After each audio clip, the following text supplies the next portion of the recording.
My guest on the Year of Conversation is Dr. Fatih Birol, head of the International Energy Agency. Dr. Birol, thank you for joining us for this wide-ranging interview. Appreciate your time. You say that we are in the midst of the largest energy security crisis the world has ever seen. You also say that this is going to fundamentally reshape investment strategies when it comes to energy. And you also say there are clear parallels when it comes to the shock that was seen in the 1970s. How severe is it going to get? Now, I labeled this crisis as the largest energy crisis in the history. We had three energy crises up to now, two oil crises in 1970s, 1973 and 1979, and the 2022, after the Russia's invasion of Ukraine, in Europe we had a natural gas crisis. If I add how much oil and gas we lost in this all three crises, it is much less than what we lost in the Middle East crisis, Iran crisis now. It's a huge problem for the global energy system, global economy, for Europe and beyond. And when you say this will trigger fundamental changes, especially you, and I want to reiterate this, you talk about energy, but also energy security. What kind of changes are you envisioning? Because this shows us that the world is becoming more and more a dangerous place. And here the countries want to secure their energy supplies. And this would mean that the countries will review their energy strategies, which technologies, which fuels they are going to choose, and with which countries they are going to work, from which countries they import energy, for example, and they are going to review their energy strategies, and this will have major implications for the investment and beyond. In mid-April, you made some comments which obviously made a lot of headlines, certainly in Europe, about jet fuel. You warned that in 6 weeks there could be no jet fuel. That created a lot of anxiety among finance ministers and also just Europeans who thought, this summer, am I going to be able to go on vacation? Am I going to be able to pay for fuel tickets? What is the situation now? Because from the outside, it seems that very stressed out scenario did not fully manifest. But is it the case? Yeah. So the reason I said this is very simple. Europe imports about 75% of its jet fuel from Middle East normally, and it is not finished. And when we look at our stocks, jet fuel stocks, they are diminishing. And we said that if Europe cannot find new sources of imports, we are going to have major problems in terms of flying. Now, in the meantime, Europe was able to get some jet fuel from United States and from Nigeria to compensate this gap from Middle East. So, which means that we are now sort of okay when we are entering the traveling season, but we are going to pay much higher for flying here or there. And of course that takes us to the idea that this is not necessarily a supply crisis but a price crisis. I do want to ask you... Exactly. But also let's don't forget that many companies, after I made this announcement, many companies, the Lufthansa, the Scandinavian, the Ryanair, and all of them, KLM, they cut their flights. And they cut their flights. And I do want, just on this point, because I think this is very important, some, certainly in Brussels, believed that statements like that, they were contributing to fear-mongering. Yeah. Is that something that you would go, no, this was my duty and I had to say what I said and I stand by those comments? Our motto is very clear: no fear, no favor. We look at the data, we say give a wake-up call to the countries, and if we didn't give this wake-up call, they wouldn't rush to get from Nigeria and United States, and thanks to them, thanks to this our wake-up call, they were able to get some jet fuel from US and Nigeria, which barely now addresses the problem. So in that sense, is the situation, the outlook now for Europe looking relatively better compared to 2 months ago, or is this still uncertainty? Because we're seeing the Commission just got their forecasts for growth this year. Yes, I wouldn't say better, but less worse than before. And what does that mean this year? Until, of course, we don't know what will happen with the Strait of Hormuz. I very much hope that very soon we get a fully and unconditional opening of Strait of Hormuz. If it doesn't happen, the problem with the jet fuel and diesel and beyond will be with us for weeks to come.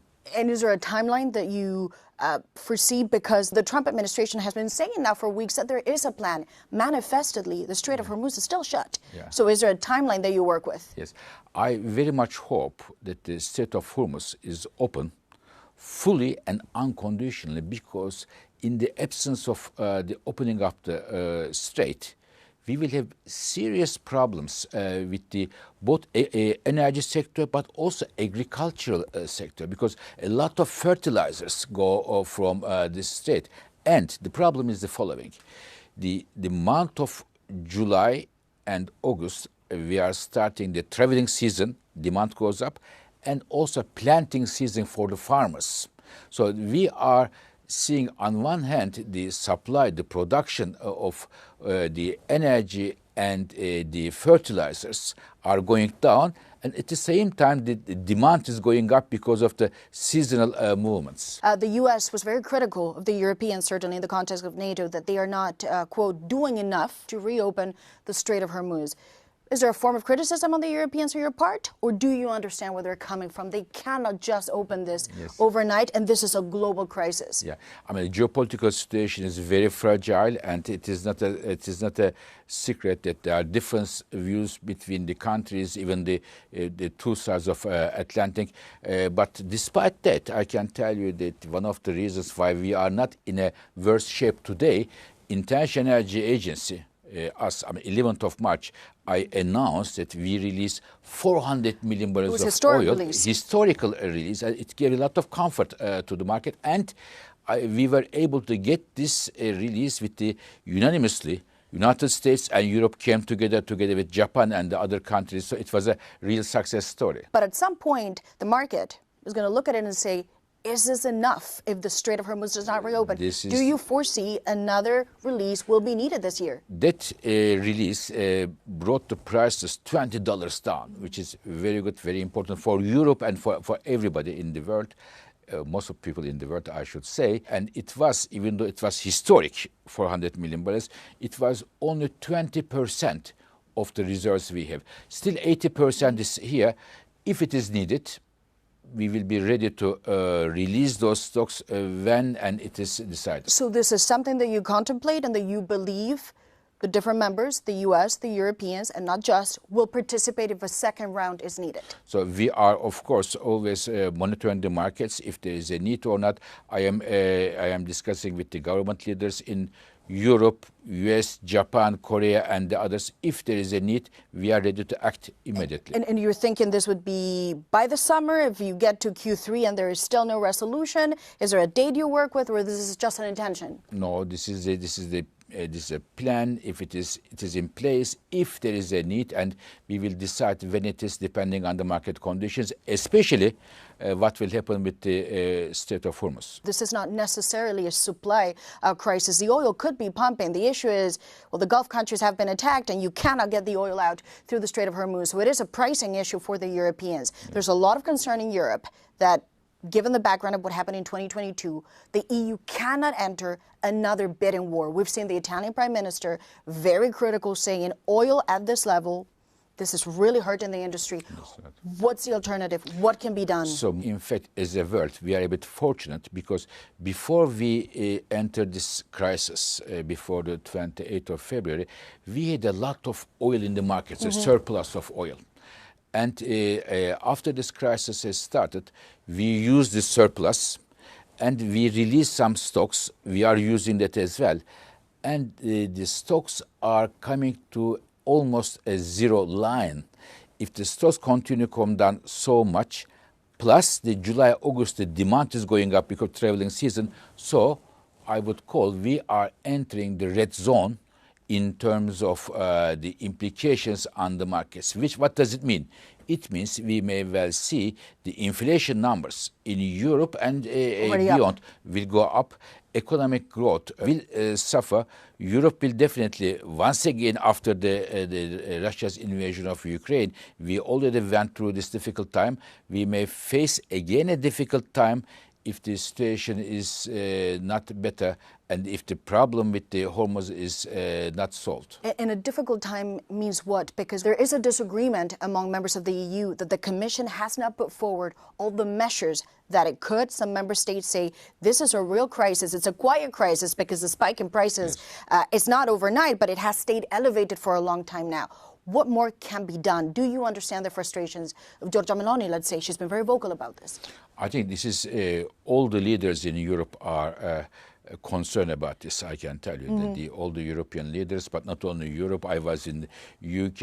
It's everywhere around the world. The Japanese Prime Minister, the Austrian Prime Minister, but Europe is at the heart of it because we already went through this 4 years ago. It is the second time in a very short period of time. The European industry says they cannot deal with this again after 4 years. I hope not, but I am afraid we will see some difficult times in terms of our economy. The inflation numbers will go up, and also our economic growth in Europe will suffer. The issue is not whether it will suffer or not, how much it is going to suffer. This is my issue. So the earlier the Strait of Hormuz is opened in a fully and unconditional way, the better it is for our economies in Europe. Because, of course, the world has said they will not pay any duties to the regime in Iran. The Europeans have been clear they will not pay for passage. But I want to ask you, as you say, the question is how bad this will get. This is already triggered in a conversation that perhaps this is the moment to revisit some of the sanctions on Russia. We've seen the U.S. extend this waiver. The UK seems to be thinking, maybe not directly, but yes to third countries. The European Union says this is not the time to ease the pressure on the Russians. Yeah. Is that a scenario that you foresee? Ultimately, this conversation is inevitable? So we talked about the oil crash in 1970s. Europe, as a reaction to that, Europe made a lot of good things, but also some, I think, wrong choices. For example, many European countries at that time thought to over-reliance on Middle East was a risky thing, which is true. Diagnosis is true, but as a solution, Europe pivoted to Russia. Over-reliance on Russia was a big mistake for Europe, and we paid for that during the year of 2022. And in my view, knocking on the door for Russia again would be a major mistake. We made this mistake once. Once it's a mistake, doing second time is not a mistake. So you're saying to knock on the door of Russia and Vladimir Putin would be not just a strategic mistake, but almost a fatal error for the Europeans? To be honest with you, there are many other options that Europe should look into, which are more secure in terms of their energy system and in terms of for their foreign and defense policies. And there's been, of course, the Commission repeating, in light of that conversation of the Russian sanctions, that the goal is now to accelerate the green transition and produce clean and accessible homegrown energy. The problem is there's a very clear political pushback. There's this idea that has really manifested in a part of the European public opinion that green energy is not the solution, it will not provide security, and it also comes at a cost premium. Is this the end of the green wave for the Europeans? First of all, it is green or clean, whatever you call it. Renewables will get a major boost from this, but not only renewables, nuclear power will get a strong boost. Of course, both renewables and nuclear power will be the response to this. But from one day to another, we cannot replace all the oil and gas we have here with renewables and nuclear power. We should push them, but in the meantime, we should try to bring our oil and gas from countries, from regions which are not posing threat to European sovereignty, European economy, and will not use energy as a weapon in the international affairs. And that you look at the U.S., although some would argue at this point their relationship is very rocky. Also, you look at Norway and a number of other countries that you could point to. But there's, again, the question of the price differentiation. The European industry says at this point they already suffer from the scars of 2022 and they cannot compete on equal footing when it comes to China and the U.S. Do you hear this criticism, and what can be done? So again, the mistake we made after 1970s from over-reliance on Middle East going to over-reliance on Russia is a huge mistake, a major mistake. And in my view, the golden rule, my golden rule number one for energy security is diversification. We have to diversify as much as possible. And this time, we shouldn't have an over-reliance on one single country, but at the same time, we should find the countries where we can import energy securely, but at affordable prices. Do you worry there's an over-reliance, and I don't want to start a diplomatic incident, but is there an over-reliance on the U.S. as a provider of energy? The criticism has been in the context of this trade deal that was signed that the Europeans are not developing as much their internal homegrown capacities because they're committing to billions to facilities outside of the European Union. Is that the risk that you replace Russia with the United States under Trump?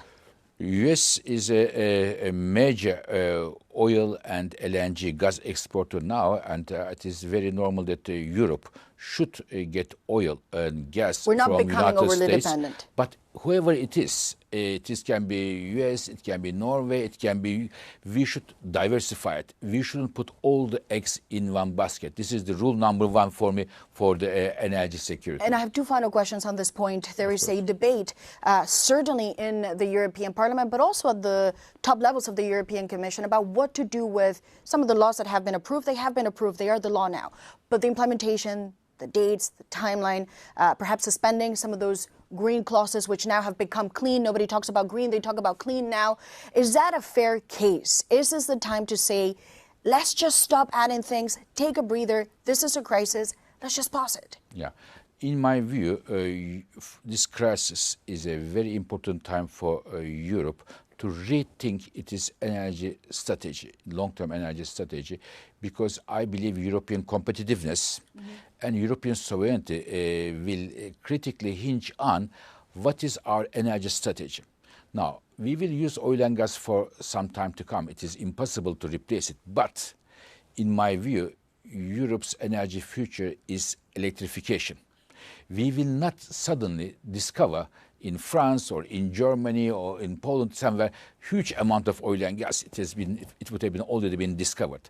But electricity, we can generate electricity from renewables, from nuclear power, maybe from natural gas, from other things, and we should electrify our economies as much as possible.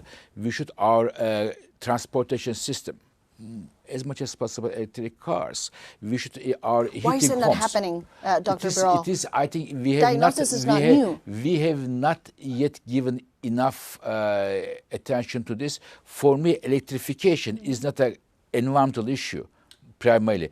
It is a sovereignty of Europe, defense of Europe, foreign policy of Europe. European economy should be strong on its own feet, and if we want this, electrification is the future for me. And just as a final question, of course, this is happening in the context of a deeper debate, much pegged to the Mario Draghi report, in which he talks about the idea of defense, energy, the economy. Ultimately, this is a big package. You cannot look at them in silos. I wonder, however, are you disappointed perhaps at the pace of things in which things seem to be moving in Europe? The fact that we're still debating whether nuclear will be part of a transition or not? Are you disappointed about the fact that the EU seems to not want to spend perhaps the money that Mario Draghi says will be needed? Is there still an element in which this machine is just not taking off? Yeah. I mean, there is a lot of Europe bashing around the world. I travel around the world. I go to Asia, Latin America, North America.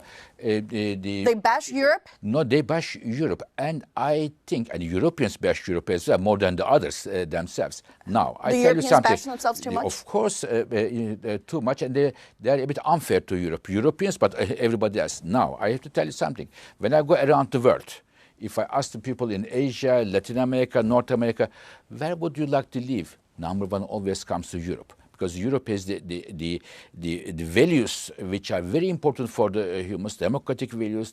We have great institutions, but in terms of energy, I'm an energy man, I can talk about energy. We didn't make the right choices all the time. We made a lot of mistakes, but now we have to be very clear. Electrification is the future for our sovereignty, for our competitiveness.